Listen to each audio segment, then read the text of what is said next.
Thank you very much, and thank you all for joining us. And I was just going to introduce the panelists, but you did it for me, so thank you very much. And we're just going to jump into a discussion right now.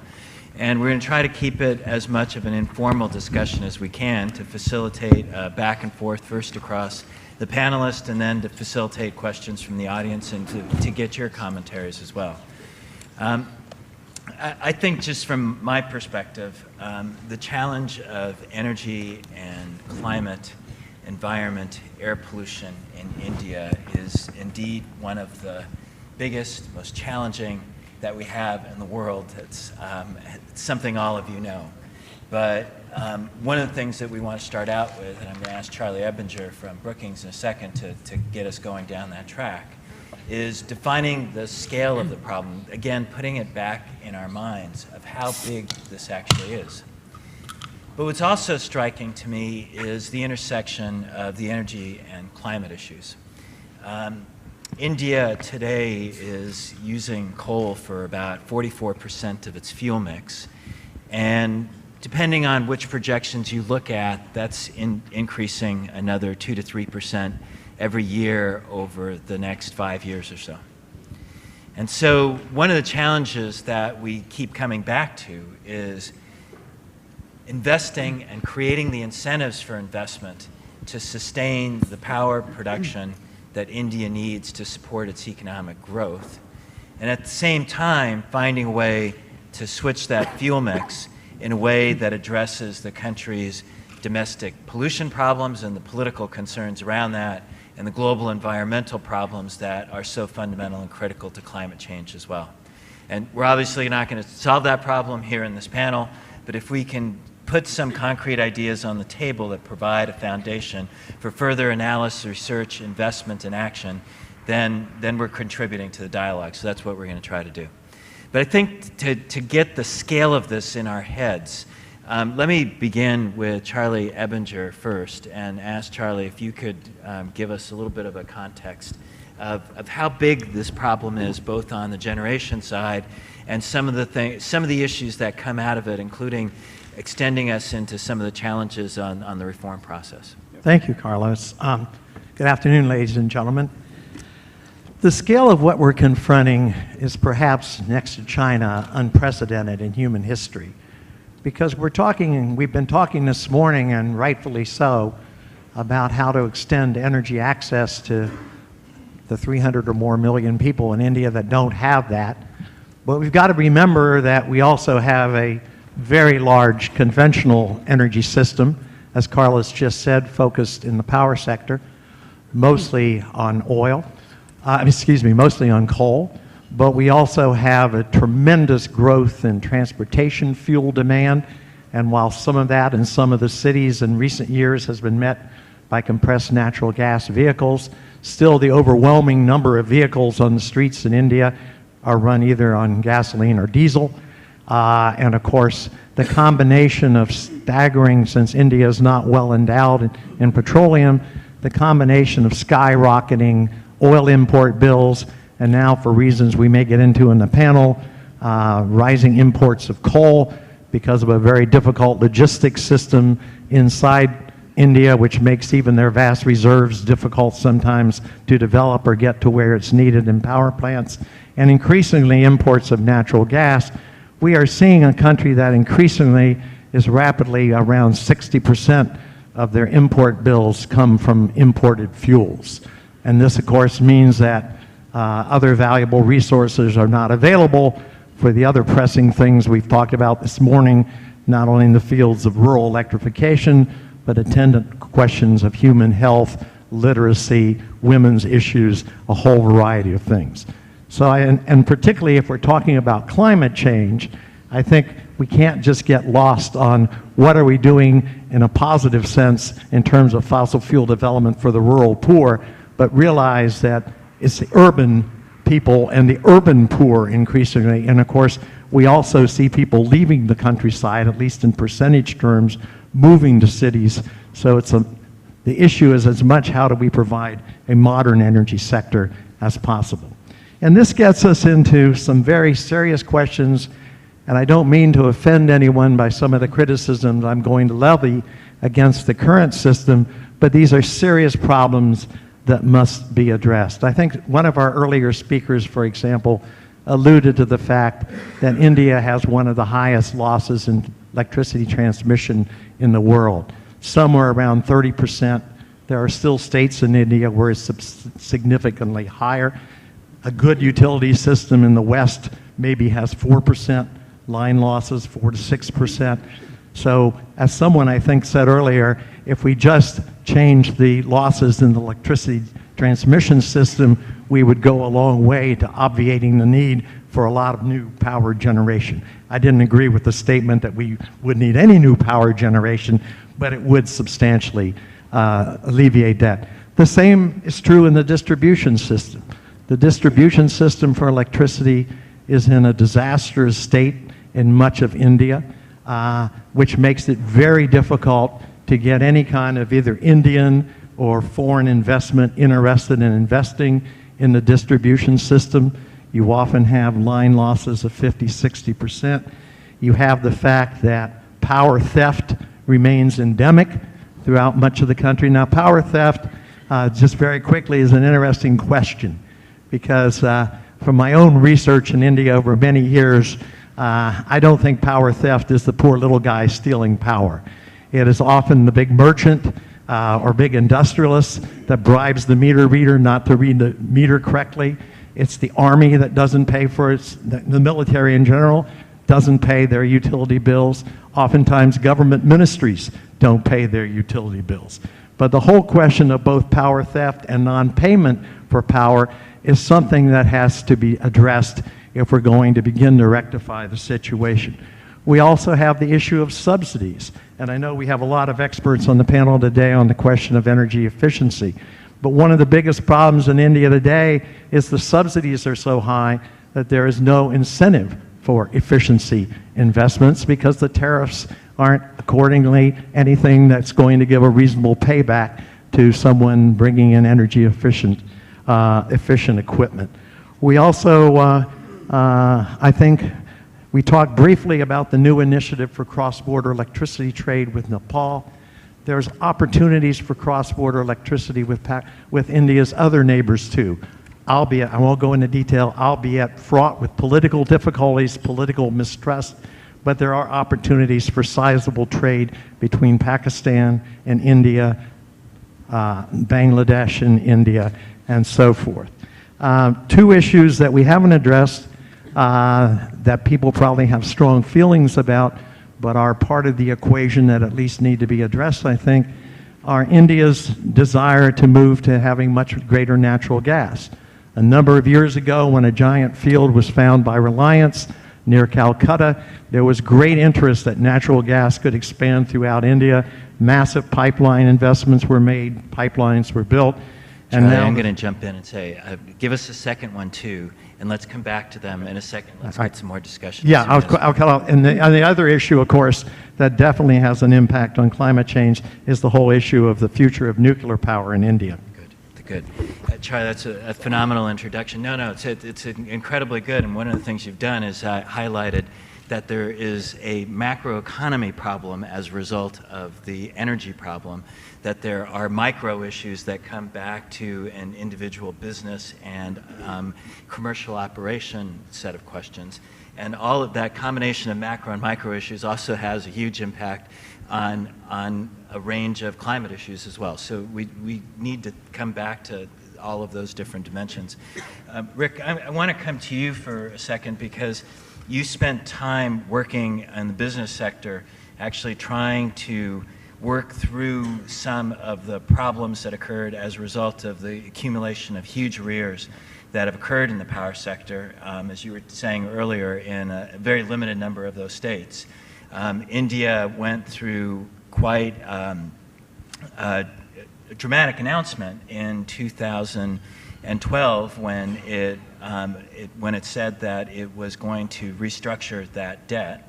And the performance on that restructuring process has been problematic.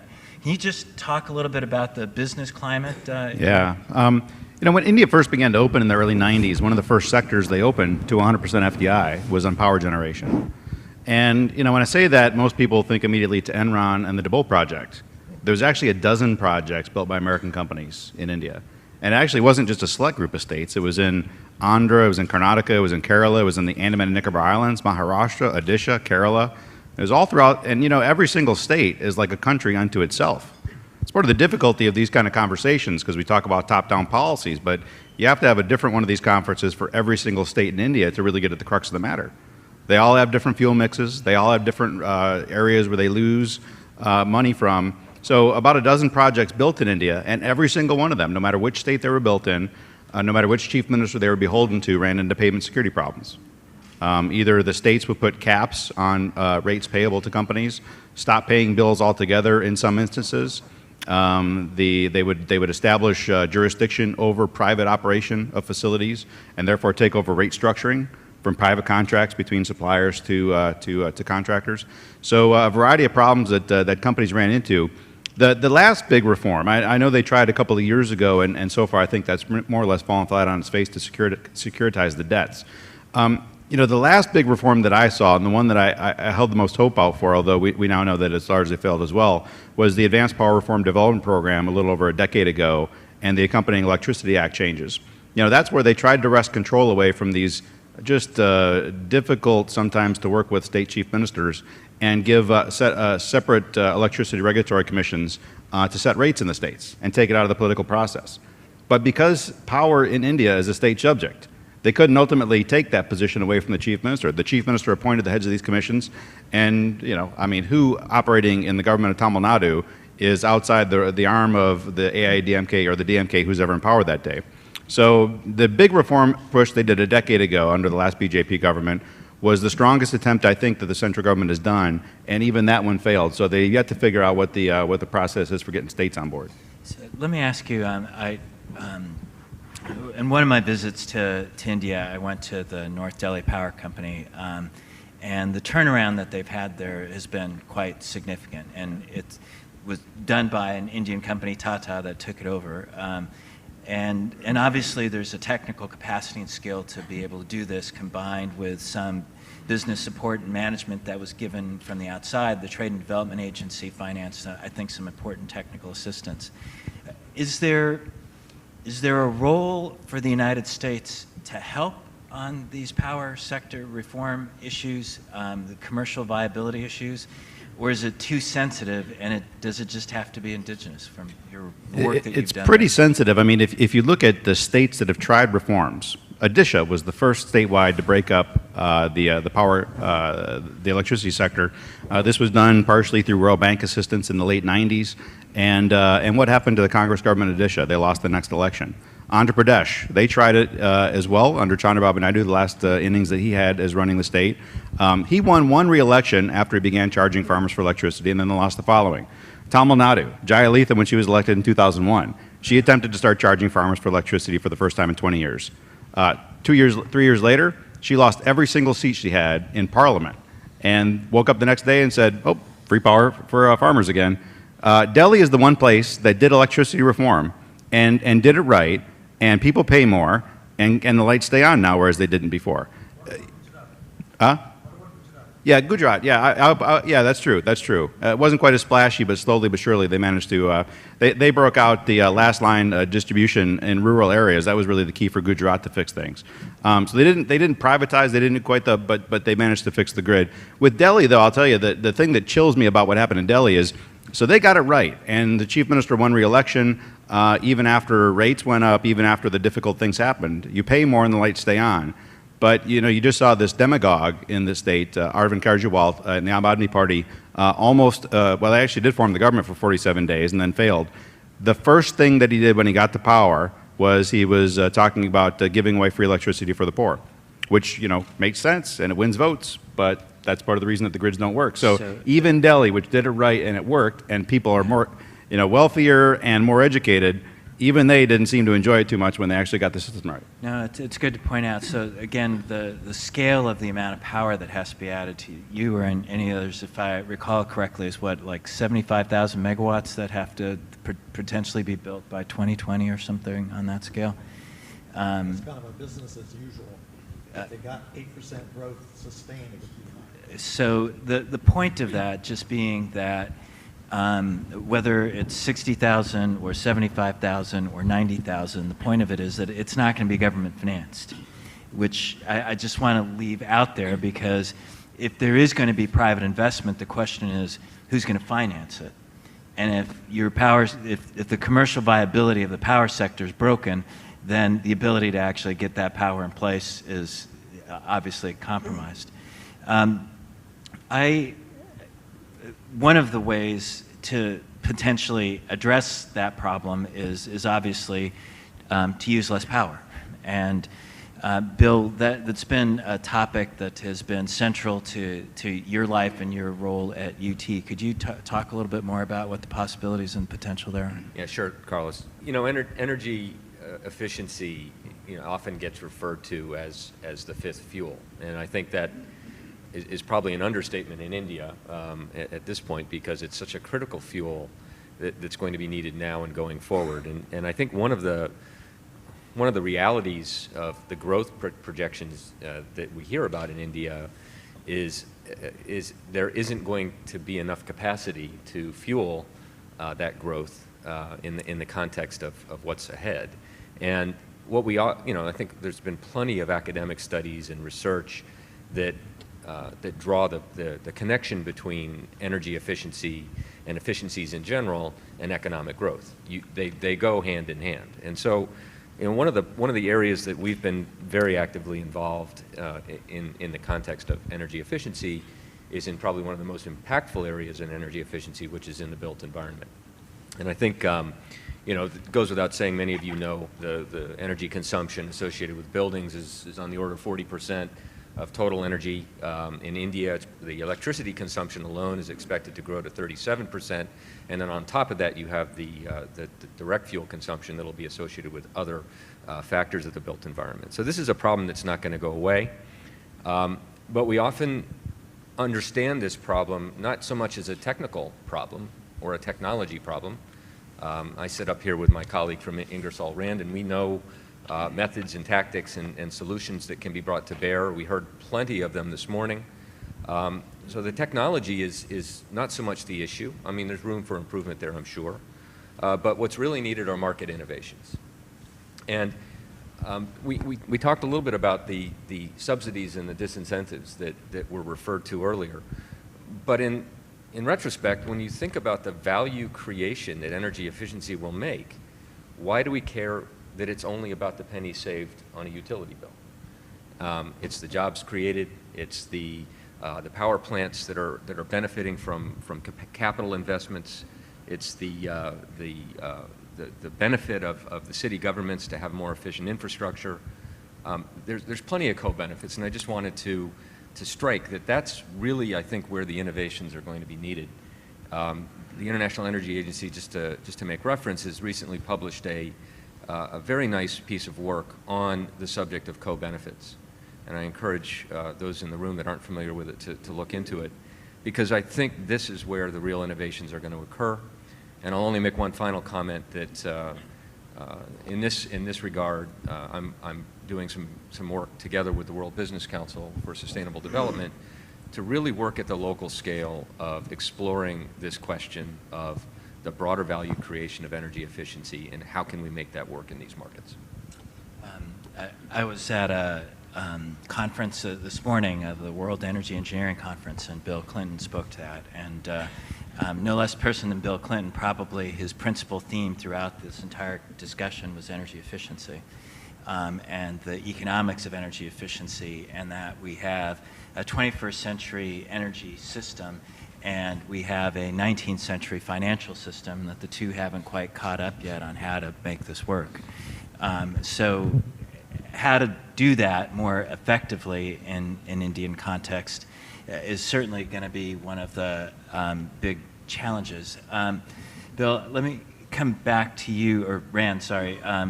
And again, you've been deeply involved in this from Ingersoll Rand. And one of the other things that just struck me from Charlie's comments is that we've got a changing demographic problem here too, which greater urbanization And at the same time, potentially that also creates certain possibilities and potential in buildings, development of standards. Can you talk a little bit more about building efficiency, where the possibilities are, and what some of the practical steps are that can be taken to get into those issues? Sure, thank you. When we talk about building efficiency, I think there are a number of things that we can do, and Bill alluded to some of them earlier.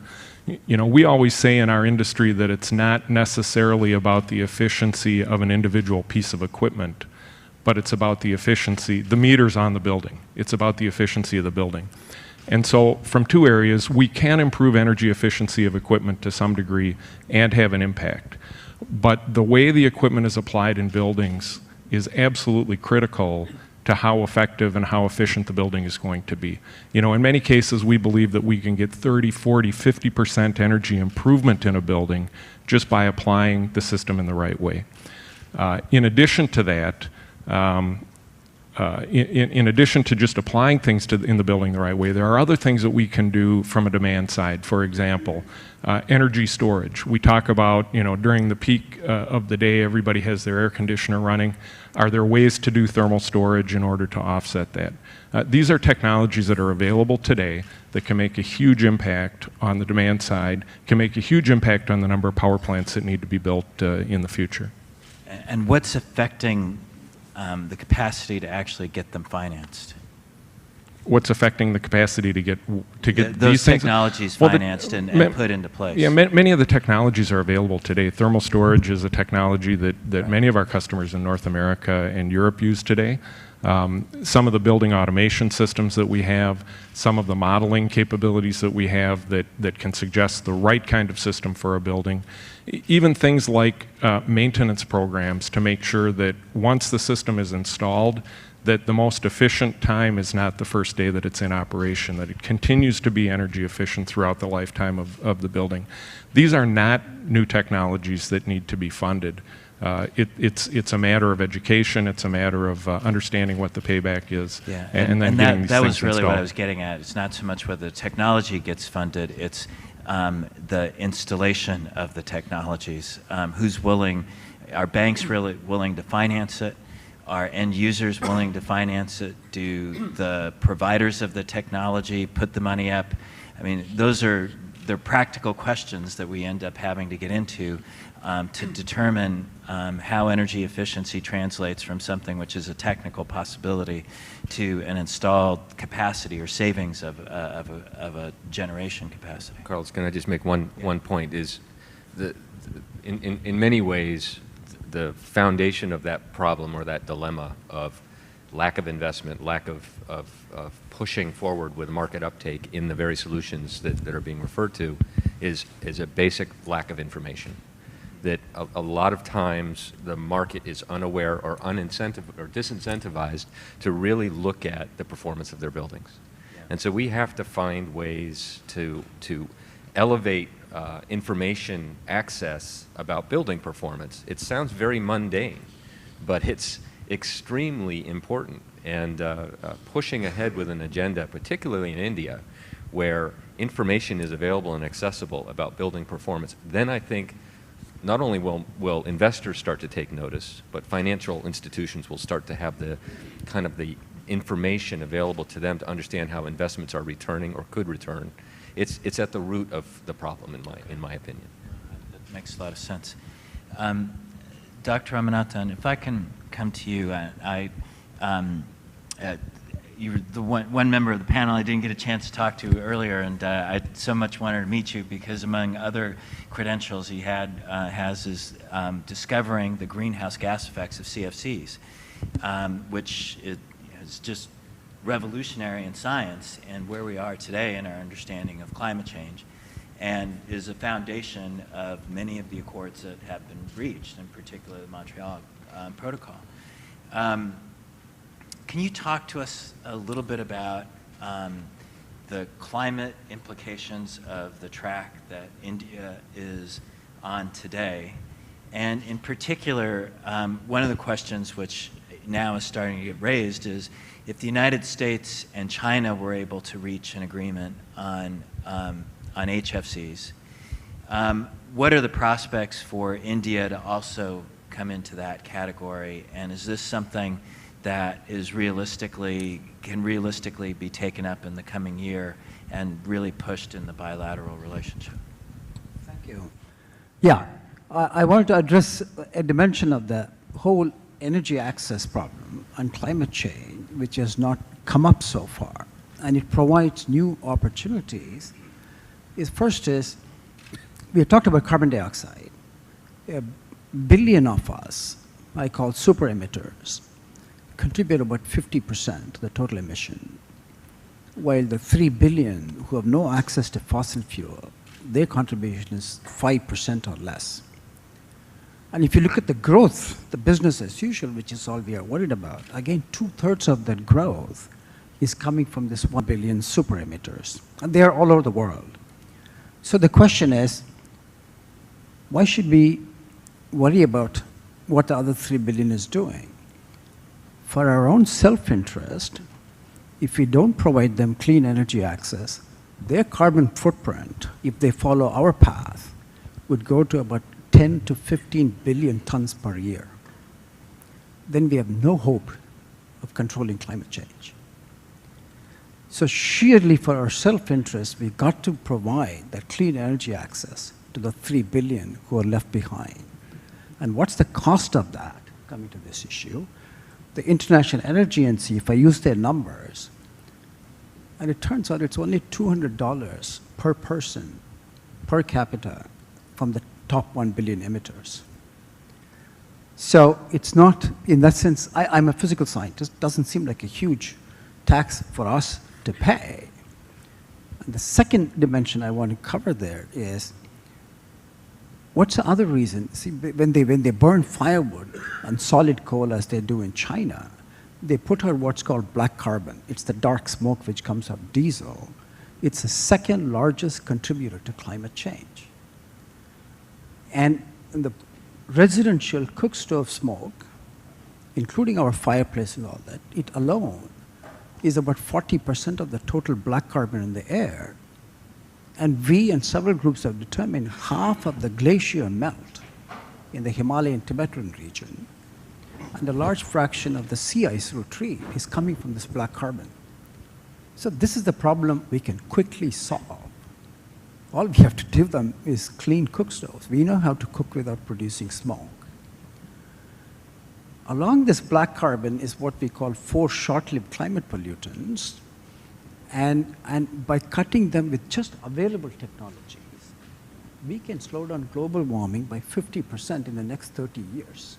While we figure out how to cut CO2, we have heard time and again, we still haven't figured that out. Solution to reduce our carbon footprint, but we can cut these other pollutants. In these other pollutants is this halocarbons. The first was chlorofluorocarbons. We cut them because of the effect on ozone. But the co-benefit was, that was my discovery 40 years ago, 1 molecule of the CFCs has the same effect as 10,000 molecules of carbon dioxide. That is why the economists called it the most successful climate change policy. On the we replaced them with hydrofluorocarbons because Montreal did not recognize climate, but ozone. But these hydrofluorocarbons is a disaster about to happen because each molecule of them has same effect as 2,000 to 4,000 molecules of CO2. And there are technologies to replace them, but there are economic impacts. I am not fit to comment on that. That is why I found it the best news I've heard is Prime Minister Modi and President Obama agreed to, there's a paragraph devoted to this topic. So once India joins, that problem is solved. And you have to, if you ask me why should we solve that problem, if you don't control HFCs, they alone would contribute about 0.5 degree warming by this end of this century. So right now the HFC concentration is very low, they have no effect, but it is the fastest growing greenhouse gas. And if you ask why should India cut HFCs, it turns out the alternate compounds improve the efficiency of the refrigerators. And there is a claim made, I have not substantiated it, if we switch to these alternate compounds, for the India's refrigeration needs, which they need, it's a hot country, apparently it's equal to about some 100 coal-fired power plants, the energy you save. So it looks like a win-win situation. I come from the science side. It's up to you and this distinguished panel to look at the economic impacts of that. He deserves an applause, please. Jake, I'm going to ask you to follow up immediately. I'm going to come back to Reid at the end because he's going to tell us how to solve all of these problems in an eloquent intervention that will leave us elevated at the end, I'm sure.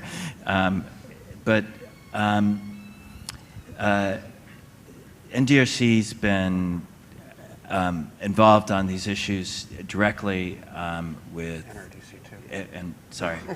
NRDC. We work in China.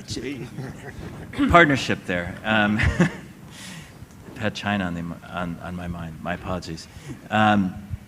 So you've been involved in these issues directly from an energy efficiency standpoint, from focusing on competitiveness and potential for renewable energy.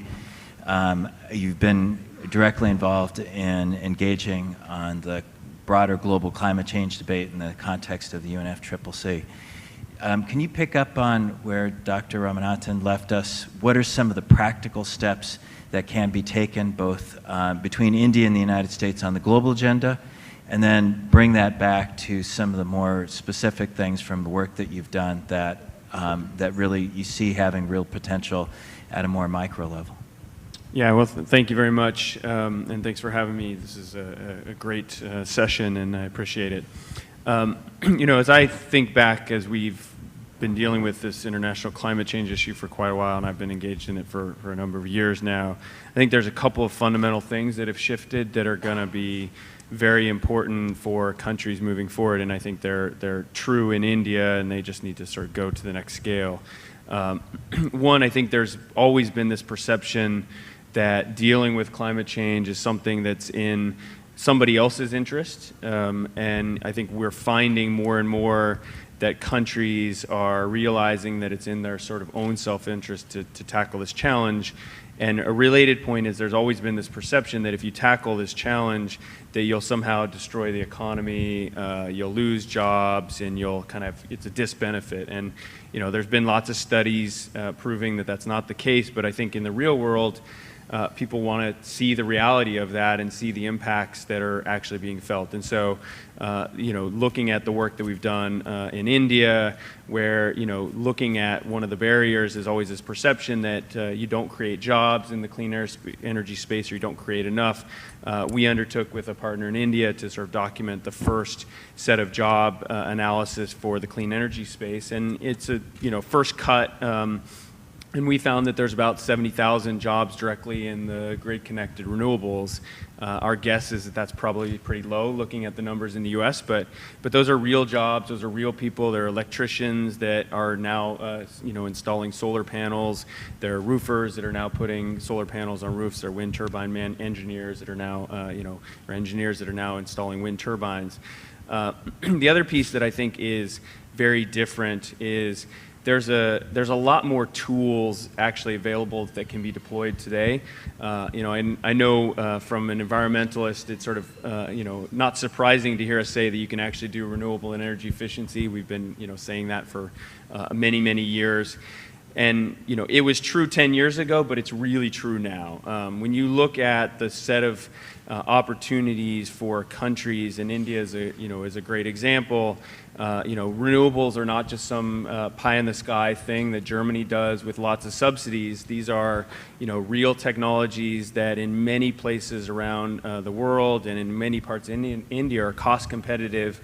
And if you look at the trend in terms of the deployment curve, the technology curve, you're going to find that they're, you know, very sort of viable opportunities. And so we've done some work looking in India with a partner at what is the sort of barrier, because India went from effectively having no solar to having the same amount of solar as California, which is the US's, you know, notoriously the sort of most progressive state.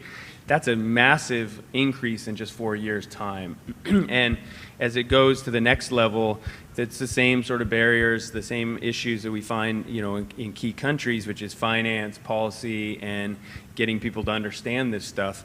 But there's actually kind of real-world examples that people can go. So you can walk around places in India and see a solar panel. You can talk to a bank that's financed a project, and you can actually, deploy it sort of at scale. And so I think that's going to be another, sort of critical piece of the shift that's happened, is that countries understand that they actually can do stuff, and as they find out how to implement it, they can, actually find out that it's not painful, it's not destroying the economy, and oh, by the way, there's all these sort of amazing upsides on the side, which is job creation, reduced air pollution, ending poverty, and so forth.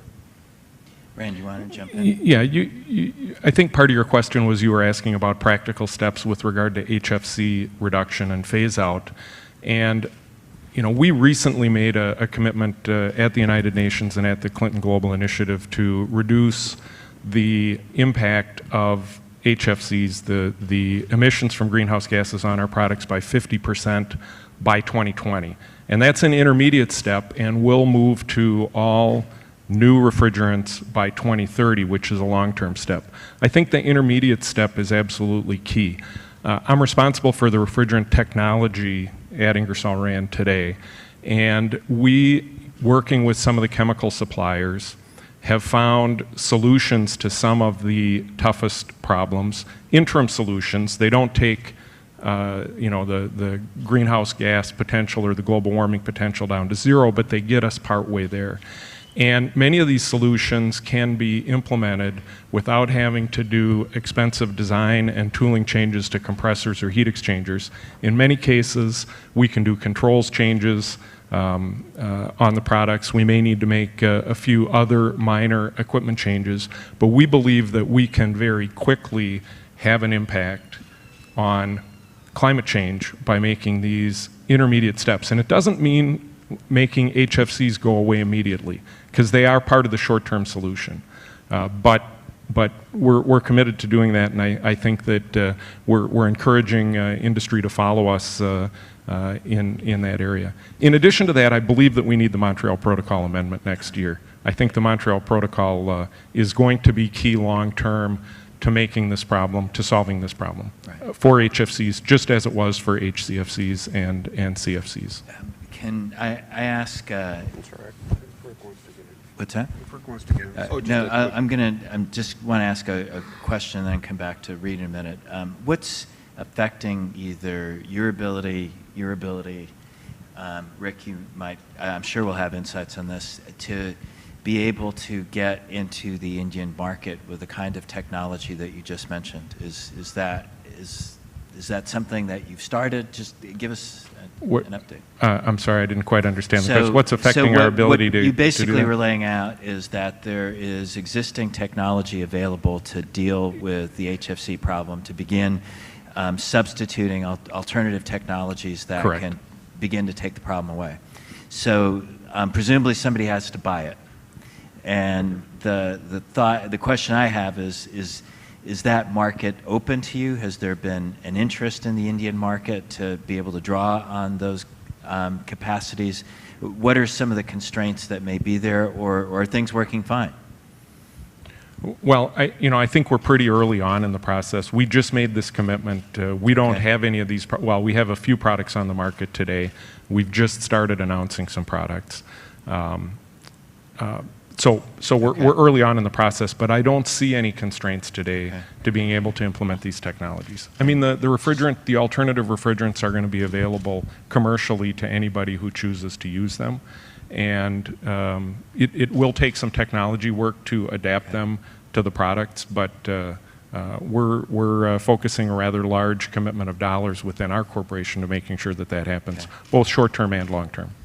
To have equal opportunity here between our companies, did you want to? I mean, I don't have a whole lot to say. I mean, we compete on a very common playground, so I think for sure we're in the same boat. And I think the challenge is within India and the manufacturing that happens within India to serve the India market that we're not influencing per se. We're influencing as obviously a global supplier, but it really is up to the India manufacturers to take hold of a proper refrigerant strategy that serves the needs of the climate change agenda. And I think that's the debate that I think is ahead of us.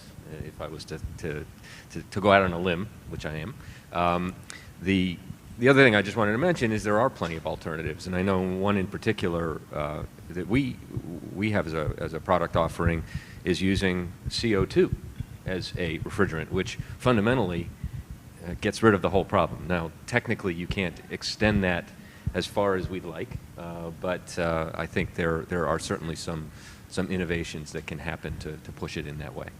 Rick, you'd want to jump in? Yeah, just a real quick bullet point to throw something positive on the table here. If electricity generation is one of the biggest roots of the problem, as I mentioned, that's mostly incumbent upon state governments to do. There's a bullet point, I'm a sideline political junkie that I'll throw out here too, one data point that I think should give you some hope. Part of the reason that state governments make short-sighted decisions in terms of going for the lowest cost, even though it may have long-term repercussions, et cetera, is 25 years ago, the re-election percentage of a state government in India was about 25%. So making a 6-year plan was an impossibility to think of, because 3 out of 4 times, you're out in 5 years. The re-election percentage of state governments has slowly climbed, and now it's about 60%. So the ability for a state government to do long-term planning, to think about the future, and to think about a 6, 7, 10-year plan is suddenly growing. And that, to me, gives me some good news, and hope that they'll start making a little bit better decisions, too. Yeah. And hopefully the lesson wasn't that you stop progress on power sector reform so you can be reelected and have a 6-year plan. Yeah. So, Jake, you wanted a quick intervention? Yeah, just very quick. Sorry, Reid, just on the HFC piece to come back. I mean, I think we did a series of work with the Council on Energy, Environment, Water, and Terry in India to look at what's the availability of these technologies in India, and I think despite the sort of rhetoric, the reality is there is actually technologies available. Many of them are produced, or some of them are produced by Indian-based companies. So Godrej, produces an air conditioner that uses a low climate impacting coolant and meets those higher energy efficiency needs. It's already at sort of 5-star energy efficiency for its appliances, so it can sort of kill 2 birds with one stone, stop the climate and meet some of that growing energy needs at the same time. Okay, yeah, so let's, let's... key point, when you use new refrigerants, you can't give up energy efficiency. It's absolutely critical that we keep our eye on the ball in terms of product and system energy efficiency. So let's put a big circle around this whole topic of HFCs, the way that you do it, the opening, as you put it, the development of a refrigerant strategy and how that plays into both local market opportunity but gets linked back into progress on the Montreal Protocol. Reid, so one of, I remember on the first trip I took to India, the word afterwards that I wrote down that struck me the most, that kept getting used over again, was leapfrog. This was the country that was going to leapfrog other experiences. And indeed, the IT revolution that has happened in India has been a critical factor in being able to do that.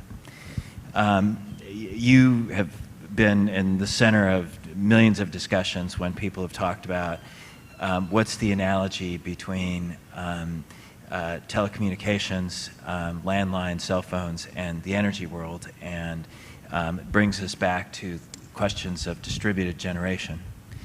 And you've been a leader in many different fora, including ones that we've shared on the Sustainable Energy for All initiative, of really driving those possibilities for really changing, as Dr. Ramanathan said, the footprint that one has.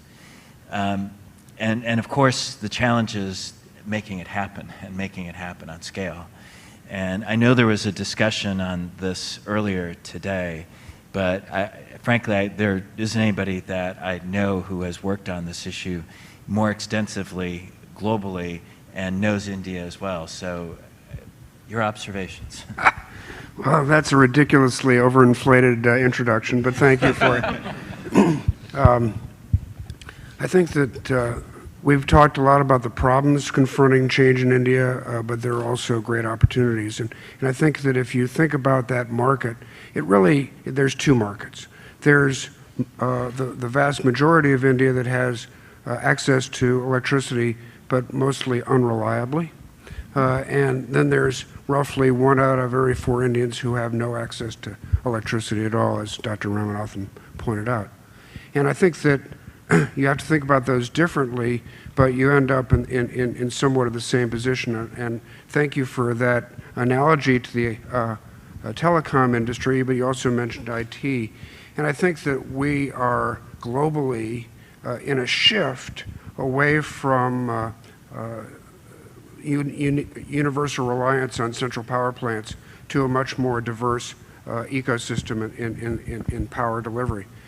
Much as 50 years ago, we were exclusively reliant on big mainframe computers that were getting bigger and bigger and eventually filling rooms like this, to the laptops we carry around today.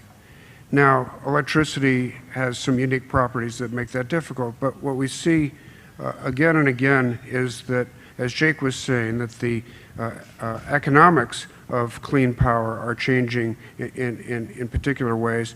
And I think in these 2 Indian markets create niches. In the markets where electricity is widely available but not reliable, you do have the problem of competing against subsidized power. But in many cases, particularly for established commercial businesses, you're not competing with the electricity price, you're competing with the generator price, because they're having to use backup diesel generators, and renewable energy is very competitive with that, such that a major Indian global corporation, Infosys, in Bangalore, wants to invest in large-scale renewable energy production because the existing system isn't working for it. And this is cheaper than what, and more reliable than what it now has available to it. At the United Nations Foundation, we've also been particularly focused, as Carlos kindly mentioned, on sustainable energy for all. And you have 300 to 400 million Indians without access to electricity, which is, as was said this morning, from a country that can put an orbiter around Mars, kind of astonishing. And it seems very clear that Mr. Modi is going to take this on with very serious determination. And I think that he looks, my impression is that he looks more to the Chinese model of massive state intervention to make that happen. But as we think about U.S.-India cooperation, one thing I think that's interesting at this point in time is that if the market signals are starting to drive India toward much more adoption of renewable energy, and they have already an unstable or inadequate grid, these are some of the same questions that the EU and the US are starting to deal with in terms of how to integrate large-scale renewables into what is, in those cases, a relatively robust grid. And I think a great partnership between the 2 countries could be around a green grid, around how there could be massive rebuilding and modernizing of the Indian power grid, not just to deliver energy more widely and more efficiently to escape some of those load losses that Charlie talked about, but also to integrate these diverse renewable technologies, which have their own technical challenges but also benefits, so that as India thinks about its investment strategy in the energy sector, right now it feels like an all-of-the-above strategy. We're going to invest in coal, we're going to invest in railroads to get the coal to market, we're going to invest in the port infrastructure to get the coal in the country, and then we're going to have to invest in the grid. Well, I think that perhaps an analytical exercise that the 2 countries could do together, maybe with the national laboratories in this country, would be to assess whether that money might be better spent on modernizing the grid such that lower cost renewable energy alternatives could be brought on board at large scale and done in a way, to your term, Carlos, to leapfrog the existing system. So, and I'll just close a little bit more on the energy access piece, because this is a very challenging area, and in the near term, grid extension is not necessarily the most likely or even smartest alternative for reaching those people. And yet, microgrids, various renewable energies in combination, sometimes in hybrid combinations with fossil fuels, can deliver certainly much better service than they have now, and in some cases bring energy for the first time. We have a group of practitioners, small-scale energy entrepreneurs around the world, clustered in something called the Energy Access Practitioner Network. 1,800 of these small-scale vendors around the world, just linked by the internet, and recently several hundred of them in India have come together with the support of USAID to create a new clean network in India, specifically to address these problems in India. We have, as I think you said at the beginning, a problem that we have multiple entities, whether it's Celco was mentioned earlier today, or Orb, that are doing really fantastic work at small scale. And now the question is, how can we provide the capital to these smaller operations to enable them to scale up and start to deliver these solutions at much larger scale across a tremendous market, which then creates economic growth and sets off a virtuous cycle.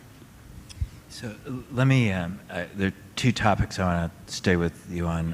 One is this question of replication of the small-scale distributed generation, and then the other I want to come back to because UN Foundation, among other things, hosts the Clean Cook Stove Alliance, and I want to come back to Dr. Ramanathan's point about its importance and get the two of you to comment a little bit more about cook stoves. But in a meeting I had with the Tata Group a couple of years back, I was particularly struck because they said, look, we have models that we can use that can create a viable business in a village. We can focus on a cell phone tower. We know the technologies that are available, including renewable technologies that one can use to use that as an anchor for a village. But we got two problems here. One is that we're a big company. We're not going to be a utility. So we're not going to go out there and be the ones that are in charge of then taking the responsibility for actually running a power system in a village with 2,000 people. And secondly, we can do a few of these where we'll put up our money to demonstrate this, but we're not a bank either. And so someone's got to finance this. And we've both been involved in a lot of these discussions of how to aggregate, replicate, create the mechanisms for intermediaries. But any words of advice from the continuing work that you and SC4All have been doing on these issues that we can particularly jump on in the bilateral relationship to really advance? Well, as usual, you put your finger right on it, Carlos. I think that there are two problems you're describing here. One is, can you develop a sustainable business model that's catering to the very poor? And I think that one of the revelations of the cell phone revolution that you described is that when people want a product sufficiently, they can find the resources to acquire it. And so I think one of the problems we've had, in fact, to go to the cook stoves problem, and Dr. Ramanathan might want to comment on this, is that we've had technically attractive solutions that weren't necessarily attractive to consumers for actual use. And so we haven't yet seen the demand for the product that would justify the market. But I think that electricity is in a different category, and when people can have electricity for lighting, for studying, for keeping their business open, for water purification, that the demand can follow very quickly. And it's going to be an entrepreneur-led market, as you were intimating. Tata isn't going to be able to do this. But what's really interesting on the financing side is the increasing thought that's being put together to how you aggregate these various enterprises and find ways to finance it. And so to your question about collaboration, I think one of the really encouraging things out of the joint statement by the two countries was the commitment to really massive finance cooperation, a very large level.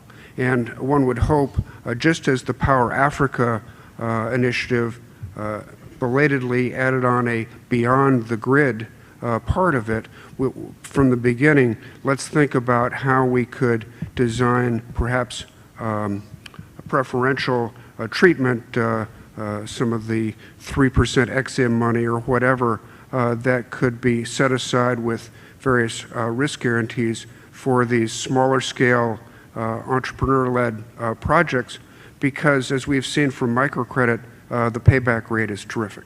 Okay. Before I go to the audience, Dr. Ramanathan, I just want to come back to you as our sort of scientific conscience on the panel. You know, based on the things that you've heard in the discussions, what else do we need, or what do you want to reinforce or highlight just as a critical theme as we continue the discussion and we go beyond this discussion, that needs to just be central in our thinking because it's so fundamentally important in the scientific reality?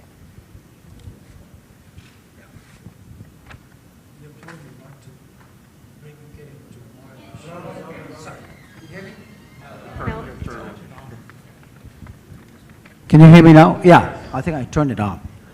The chairman admonished me in an email not to get into morality issues, so I'll stay out of that. I said make the morality practical. I think the key thing, just touching on the cook stove issue, when you bring in the other climate warmers, black carbon, that, it turns out the equivalent carbon credit is sufficient for the women to pay it off in less than 2 years. So there is a lot of opportunities, but this one, and we are exploring this. How do you know they're using our stoves?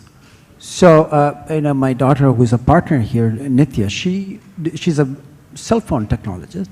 So she designed wireless technology to monitor the cook stove temperature. And the data comes in real time in thousands of homes. And then we convert that into climate credits and send it off to the woman to buy the bill. You know, she takes a loan from the bank. So we're just testing it. So I think while we are looking at the financing of this, we should not lose the opportunity to tap into climate funds. The CDM goes to big corporations, but here the voluntary carbon market goes to the individual user. And this is, how do you know a user when he says, I'm planting trees, they're doing it? So the cell phone is revolutionizing the data collection. And so we should keep that in mind. And of course, the air pollution, there is other co-benefits, health benefits, saving the glaciers. This is where we need your community to tell us, how do you value that? How do you put value to that? And so the woman sitting in the village has become a climate warrior while I'm still driving and flying. But we need to figure out a way to tap into the climate credits. Yeah, it's a very good observation, and a complementary observation to that is that in India there is not a mechanism to pass the solar subsidy down to distributed generation. You can do it for on-grid generation for solar, for example, but not distributed. So whatever mechanism you have for aggregation, part of what needs to be worked out as well is if the state's engagement is going to be, as part of the state's engagement is going to be to continue to sponsor the solar subsidies, how can that aggregating mechanism become a mechanism to be able to do that? Let me... Can I just come back on that subsidy question, because it's the other part of the subsidies that is a challenge as well. Even in homes that clearly need electricity for lighting, it's very hard to compete against subsidized kerosene, even if the kerosene is, the fumes are killing the people in the family. And similarly, one of the obvious places of productive use that you would go to supply electricity would be to irrigate farmland. But if farmers are getting free electricity, what incentive do they have to put in solar water pumps? Right. So I think that solving the subsidy problem is critical to success here. Okay, very good. Let me open it up to questions in the audience. And if you could introduce yourself and then ask a question. I'll take a couple at a time. So let me start in the table right there in the middle, please. Hi, thanks. Lisa Friedman from ClimateWire. Thank you guys so much for doing this today. I wanted to connect this conversation to efforts to develop an international agreement on climate change next year. Countries, as I'm sure most people here know, are expected to offer up early next year what their targets and their plans for cutting emissions after 2020 will be. India's environment minister made some waves last week when he told the New York Times what cuts, that's for developed countries, and said India's emissions are going to grow over the next 30 years. People have since said, look, nobody really expects India to cut absolute emissions, especially given the vast poverty and energy poverty issues that so many of you have talked about here today.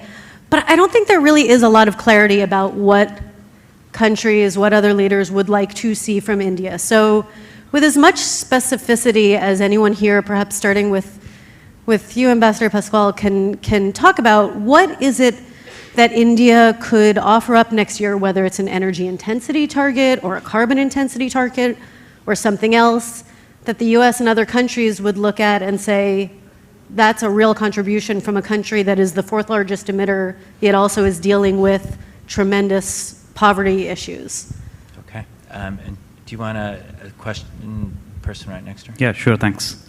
My name is Nikita Ebinger. I'm from the Lawrence Berkeley National Laboratory.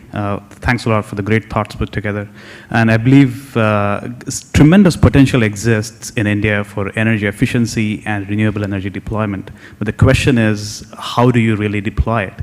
And as Professor Ramanathan pointed out, the 100 gigawatts power saving potential for air conditioners, and he was probably, I believe he was referring to our study that we put out last year, and we quoted that number, 100 power plants and 50 gigawatts of air conditioning potential. So my question is, what role do you see private sector playing in coming out with some of the innovative kind of policy solutions, given the complex political economy, complex the utility sector, the state center kind of dynamics, where the traditional utility programs of deploying energy efficiency, renewable energy have failed miserably. You kind of see some kind of stalemate on the deployment side. So what role can private sector play in coming up with innovative solutions? Okay, why don't we start with the broader issue of the UNFCCC process, the climate change negotiations. And I'm not going to offer a solution. I think anything I would say as a former American diplomat suggesting what India should do in those negotiations is a kiss of death for anything I would immediately say.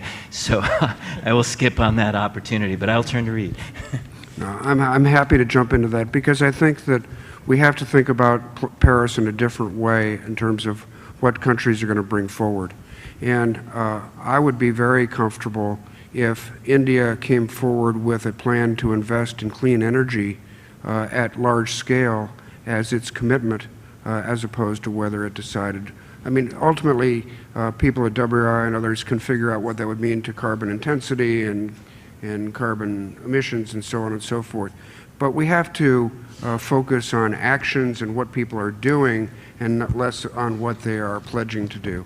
And I think that if Mr. Modi leads a massive, as I think he in fact will, a massive investment and emphasis on a rapid energy deployment using clean energy technologies, God bless him. I think that would be a great commitment by India. Jake, can I ask you, does that work? Yeah, I mean, I think, as I've been looking at what we're going to expect of some of the key countries, I think there's a very clear sense of what's expected of the United States, which is much deeper cuts than they did in the last round. I think the expectation of China was sort of hinted at by the Chinese leader when he was in New York, when he talks about a CO2 peak. And I think many of the countries that I talk to don't really have a strong sense of what the ask is for India, besides I think what Reid outlined, which is the critical sort of cornerstone that we often miss, which is, at the end of the day, what matters in the international agreement is what countries do at home and not so much about the sort of abstract concepts that they may promise in the next couple of years. And so I think the ask for India, is to deliver, real transformational change on the ground in their own country, which is things like continuing with the renewable energy commitments and maybe scaling them up even greater, as Modi seems to be suggesting, in the recent days. Continuing to look at and deploy the energy efficiency opportunities, at scale, and figuring out how to take these concepts and turn it into reality, by working with the private sector in India and building energy efficiency code mandates and getting, the key players around the table as we discovered in, a couple of our efforts. And so I think that is probably the sort of key to India, and sort of how it might package it into a climate target or whatever we're going to call it in Paris will be, an interesting question. But the lens for all countries is going to have to be, are you going to deliver things at home, and does that add up to enough to put us on that trajectory to be in a safe path, and less about, are you promising, a nice, number that you don't even do anything with for the next, 10 to 15 years. Rand? Yeah, I was just gonna say I think the Montreal Protocol Amendment is another key piece of this, and one of the things from an industry standpoint, we're seeing very, very fragmented regulations globally today. We expend a lot of energy, a lot of technology energy in areas that we don't get much benefit. Globally, we don't get much benefit. And I think that by having the amendment to the Montreal Protocol, it gives us some predictability. It gets us all focused on the same kinds of dates and the same kinds of reductions. And I think it'll go a long way to improving the situation. Charlie, you wanted to? Yeah, politically, the political reality with how many people are engaged in coal production, I think the Indians are not going to abandon coal, so we need a commitment to replacing existing plants to the degree possible with the best existing coal technology, as well as an effort to move towards CCS R&D. And I think, some people may disagree with this in this room, but I think we also need to get the Indians to make to state where they see nuclear power, which they seem to be committed to, fitting into the climate debate mix. And finally, I come back again to subsidies. Those who can pay have got to be made to pay, and it's time to get on with the job. Dr. Ramanathan? Yeah, a brief comment. I'm really glad the Lawrence Berkeley, you pointed out that you are the source of that study. Thank you. I think just to go on the HFCs issue, which has came up quite a bit, what I feel is that we need a rigorous, objective study on what are the true costs and benefits of switching from HFCs to low GWP alternatives. And you have all kinds of numbers floating around. So we have made a proposal this morning to Terry. Would they take on such a study? And hopefully we can get to the bottom of this and put aside some of the myths about it's going to cost so much and this. One quick other comment I want to make is to follow up on Dr. Jake Schmidt's comment. The other myth around is that, cleaning air pollution is going to hurt the economy, it's going to do this, it's going to do that to the jobs. California, where I come from now, is the best example of that. We cut down our black carbon and ozone emissions by 90% in the last 40 years. Half of them came just in the last 20 years. I led a study which showed while they were doing all this, our number of cars grew by a factor of 2, and the vehicles, miles traveled grew up a factor of 3. It didn't hurt the economy at all. On the contrary, our governor says they brought 150,000 jobs and generated about $40 billion to the economy. So there are examples like this abound, and we need to get that across to China and India who are concerned. Cleaning up air is going to kill our people, which it's not. On the contrary, it saves lives. Let me, regarding the question related specifically around energy efficiency, and let me link it back to renewable energy as well and the question of finance, and see if I can provoke you all a little bit, and there may be comments from the audience as well on this. So Dr. Pachauri, who's just joined us, very good to have you, Just last week, he joined us at Columbia University, and we had a session where he outlined trends that we're seeing globally in India and Asia on climate change, the possibilities for reductions that will get us to 450 parts per million ceiling. And one of the discussions, a central piece of the discussion, the reason we had this in New York was we had people from the finance community there. And the question that we kept coming back to is, what are banks willing to finance? What are investors willing to put their money into? And so we have this dilemma where there is a growth, Jake, as you said, in investment and deployment of renewable energy. But if you look at the patterns of growth, it's barely, if not even keeping up with coal, at least in absolute volumes still. And so we kind of come back to this question of how do you change those investment patterns? One study that impressed me was done by the IEA's Energy Technologies Perspectives for 2014. And an interesting insight that they had was that companies and investors don't invest in energy development projects because it offers a low price of electricity. Obviously, that is of interest to the customer. They make their investments based on what makes money. And if you look at the net present value of projects and you look at sensitivity analysis of those projects, one of the biggest factors affecting the sensitivity of projects is the load factor, or the capacity factor. What percentage of time do you actually have the power available at any given time? And what really struck me, just as an example, is that for onshore wind, a difference in the load factor between 20% and 26% was the difference between whether you made or lost money on the project.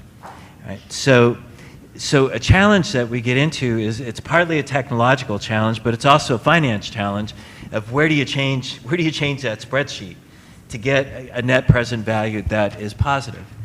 And so I wonder either from work that NDRC's been doing on these issues or others from a perspective that you might have been doing to either Charlie in your research or Rick in your business experience, maybe from the audience. I think it'd be really interesting to get some commentary about what has to happen in the way that the financing around deals gets done to change this pattern of investment. Well, I'll offer something real quick, which kind of touches on the second question from the audience as well, which is, again, heavy government intervention makes it difficult, just like the plant load factor you mentioned before. I'm going to point to a press release that FICCI offered on April 7th of this year, just as the elections in India were beginning. It was an appeal to state governments across India to stop forcefully dispatching private power projects and pouring that into the grid in areas where they wanted to get votes, where state governments wanted to get votes. When you've got that happening, not just the foreign companies that come in, which sometimes are easier targets, but to Indian companies as well, it's very difficult for even small power projects that are feeding directly to local customers. And there, the dynamics, the financial dynamics are stronger. They can invest in something that may be a little more expensive or something like that. Those are the folks that you'd want to target first for adopting new technologies and such. And if they're having problems with heavy government intervention, it's very difficult. If they get that fixed, if private companies can operate on a commercial basis with their customers exactly as they like to, the other big issue which private sector can get involved in is on power trading across states. You got a lot of hydro captive in the north. You got a lot of solar in the desert regions, and moving that from grid to grid is critical. But do you put that money in? Would somebody finance that, knowing that a state government may forcefully dispatch you, pour it into the grid, offer you a lower return than you invested? So, again, a government move, I think, could trigger another massive influx of private sector investment because the mechanics are there. Jake, do you want to? Yeah, I mean, I think, it's not, I wish it was rocket science, but it's, it's not rocket science. I mean, it's some of the work that we've done, it is, go back to the question from LBNL, I mean, it helps to, get the private sector engaged. So we did some work to try to get a mandatory building energy efficiency code adopted in a major state in India, and we sat down with the real estate developers from day one, and they got it and they understood, and then they became a voice for the government to make these transformations. And then I think the second piece is, it's true in all these things. There's always a sort of barrier to the mindset in a lot of companies, and so the perception has always been, well, if you do a retrofit on a major commercial building, it will cost too much, just the payback won't be there. And so, we had to do a series of case studies with partners to sort of show the real economics of real projects that have, deployed energy efficiency on retrofit, on new commercial buildings, on smaller residential, and to sort of prove that. And so then the real estate community can sort of go to the banks and basically say, look, here's a set of real projects that really did this. If you want to know how to do it, go talk to these guys. It's not just us making this stuff up. It's a real project that can, deploy it. And then, I think over time, the banks, the finance will get it, but that is a key challenge as India sort of goes to energy efficiency scaling or renewable scaling, is getting some of the sort of Indian private financial world to move into this space. And so I think there's a lot of sort of cross-fertilization that can happen between the U.S. and India, and sort of, financing this, which is, EXIM's playing a role, but there's also amazing amount of innovative financial tools that have been emerging in the United States over the past couple of years to help homeowners, commercial real estate people deploy solar panels on their roof that in a couple of years will be sort of mainstream, and I think there's an opportunity for India to potentially look at those and see how it might fit into their model and deploy it to get this private capital sitting in Indian banks and elsewhere to go at projects that pay for themselves in a pretty quick period of time. Yeah, if I could take from one private sector perspective, and maybe others would share this, we commissioned a study a few years back with the Rhodium Group and just looked at a modest 25% global improvement in building and energy efficiency. It's a $2.6 trillion market. That's a very attractive market for any private sector interest to go after, let alone the capital and financing sector that would go along with that. So what we need to do as the private sector is address these very issues that were just brought forward. And I only want to say that this is almost, to put it in a military perspective, hand-to-hand combat. It's getting and sitting down with the very stakeholders you refer to raise the awareness of what's the value of these investments, to bring the set of stakeholders together that are benefiting from those investments in direct and indirect ways, the co-benefits that are there, and creating almost a systemic or a systematic context under which energy efficiency starts to be pursued. And so, back to the $2.6 trillion market, this isn't about one company going after a small portion of that. This is a collaboration problem, and it's a little bit to the Lawrence Berkeley question as well. We, the private sector, need to find ways to come together and help markets understand what these investments mean, what the benefits they are that they generate, and then I would say the finance will flow. Once the market demands it, the finance will flow. Okay, we're committed to that partnership. Let me see if there's any final question or comment that people want to put on the table. One here and one here.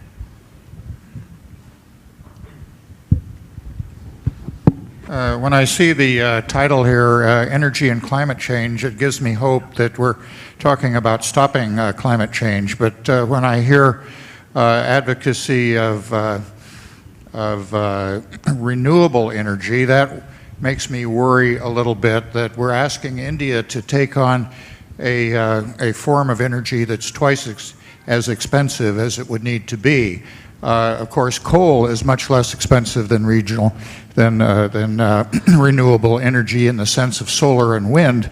But when I hear somebody talk about advocating coal and CCS, it makes me shiver with fear, because we're in a situation where if we don't start doing the right thing about climate within this decade, by the end of this century, nothing else will have mattered. It's impossible to predict where the tipping point is, but we're getting close to it. Can we get that question? Yeah. The question is, what can we do to beat coal in cost? The answer is thorium energy. Thorium can beat coal in cost, in cleanliness, and abundance. Okay, thank you. And I'd like to hear somebody on your panel either support that or deny it. Okay, well, thank you. And I don't know if anybody on the panel has the capacity to address that in the scientific terms, but it's good to put it on the table. And final question here.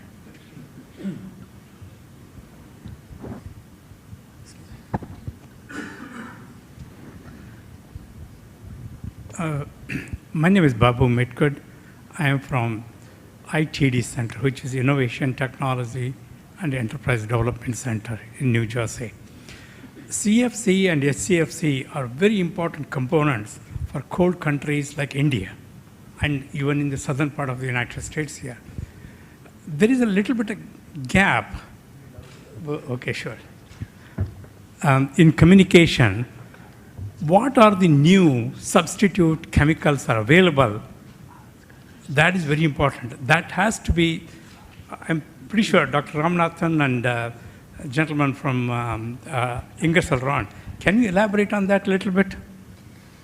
Okay, so we have very little time left. Sure. So what I'm going to ask is that in ending, I'm going to start with Jake and come this way and ask each of you to just give a very quick sort of 1-minute comment on anything you want to say. It could answer or address that question or anything else, but let's just keep it very short and come all the way back down. Jake, do you want to start? Happy to talk to you about the replacement chemicals offline. There's a bunch of acronyms and chemical names that we don't want to disturb people with.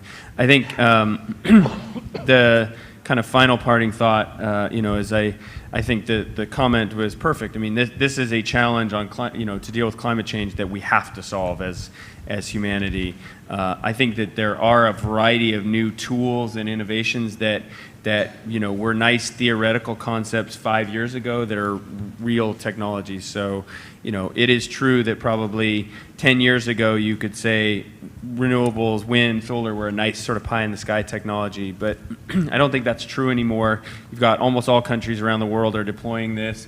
They all have it at scale. The cost has dropped to a point that it's almost near competitive in almost all the major markets around the world. And so I think there's a huge opportunity over the next 2 to 3 years to see much greater deployment of these things that used to be nice pieces written in a paper, but are now our real technologies and opportunities. Rick? Well, I think I've said it every time the mic's been on me. State governments are critical in India, and I don't think the United States government is engaging them as frequently or substantively as I'd like to see on this message and many others. So state governments are critical, and let's spend a little more time with appropriate chief ministers. Very good. Just a very quick follow-up to the question regarding what new chemicals are available. Many of you are aware that in the automotive industry, many of the automakers have moved to a chemical. It's called it's considered an HFO, hydrofluoroolefin. They're using that in Europe today. GM is committed to using that in North America beginning in 2015. Those chemicals alone, there are, I believe, 4 of them so far that have been developed that are on the marketplace or will soon be on the marketplace. Alone, in some cases, they're great refrigerants. In some cases, they're not great refrigerants. When they're not great refrigerants, we found that if they're blended with some currently used HFCs, we can form safe, effective, energy-efficient chemicals that can be at least used in the short term and may be able to be used long term. Reid? I would just say, with regard to coal, let's start to get a little bit smarter about our economics here. Not only is it not true that renewables are twice the cost of coal in a direct head-up competition, but for heaven's sakes, India is going to have to rebuild its railway system to move coal. It's going to have to improve its port system. Let's start counting the indirect costs, not to mention the health and climate costs associated with coal use. There's no question in my mind that the cheapest and most attractive economic investment and economic development tool for India is clean energy technology. Bill? I guess 2 points. on the question of refrigerants, I mean, the companies are all researching and working on this problem, so you can rest assured the private sector is paying attention to this. But just to reinforce the point, we're not going to push something that is unsafe and less efficient than what's already out there, because that just exacerbates the problem. So that's that point. The other point that I would make has to do with the whole problem of market innovation. And the technical solutions are there. Where we really need to put our attention is on finding new business models that's come up before, and market innovations that will help solve some of these split incentive type problems that we face. Charlie? One of the greatest bangs for the buck would be to concentrate on improving the transmission and distribution system as it exists today. Dr. Ramanathan.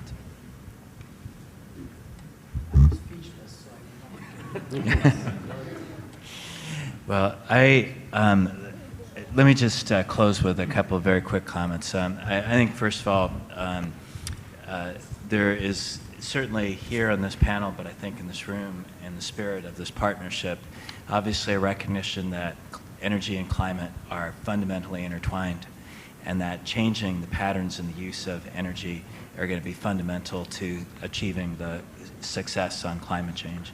And so on the broader question of progress on climate change, I think one of the practical things that came out of this panel is the importance of a focus on action, of what changes investment patterns on the ground. And I think that related to that is the critical issue of how you finance those investments. Because simply talking about facilitating change in investing patterns, of getting away from coal, if you don't build that into a financial model that works, you don't succeed. And so I think that we all really support that and want to see it happen. The issue of reducing losses is absolutely key. You can't make any business work if you lose 30%. And doing it at a state level, as Rick keeps reminding us, is absolutely critical. And seeing if there are ways in the bilateral relationships to create state-to-state partnerships, or partnerships that involve business and the financial community that could potentially not only look at the losses, but why resolving the losses is so critical to financing viable power projects, I think could be a very powerful approach. The importance of buildings was reinforced, and putting that back into the context of changing demographics and urbanization becomes particularly critical, but it offers an opportunity, especially if one can have a real impact on building codes and building standards, so that the next round of infrastructure is developed in a different way. Dr. Ramanathan reminded us of the importance of changing the footprint for the future, and as part of that, Reid discussed the critical issues of decentralization of power, of having an opportunity, of looking at opportunities to look and bring power down to viable commercial activities at a village level. The challenge that we keep coming back to is how to finance that, how to scale it up. It was talked about in earlier sessions. It's an issue that we haven't globally made enough progress on, and I think have to keep right at the top of our agenda.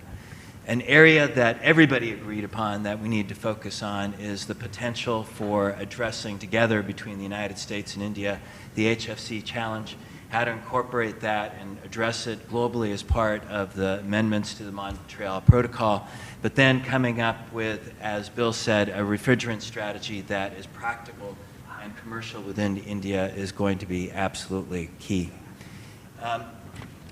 I think that this kind of dialogue that has been facilitated is critical, and getting both governments and the private sector is going to be key to success.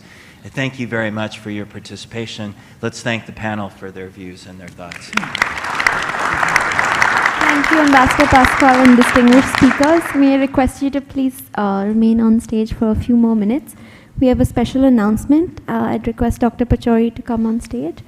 With the indulgence of the chair of the panel and the panel, I just wanted to mention that we realize the importance of spreading the message and creating awareness all around on some of the challenges that we have ahead, particularly in India, but of course in other parts of the world.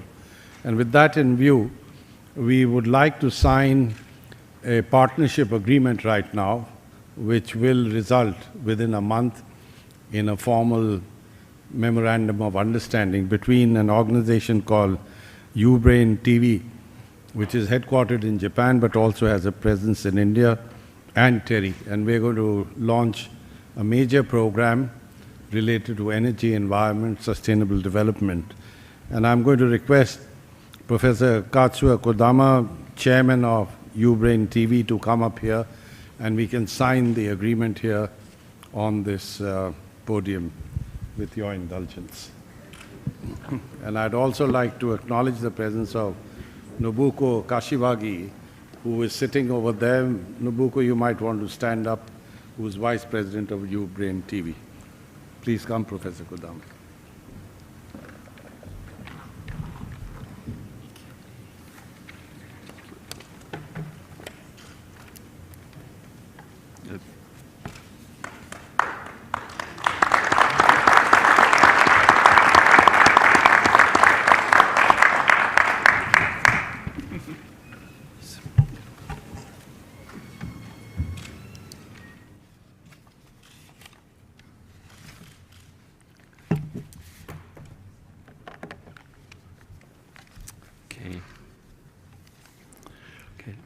Let me see.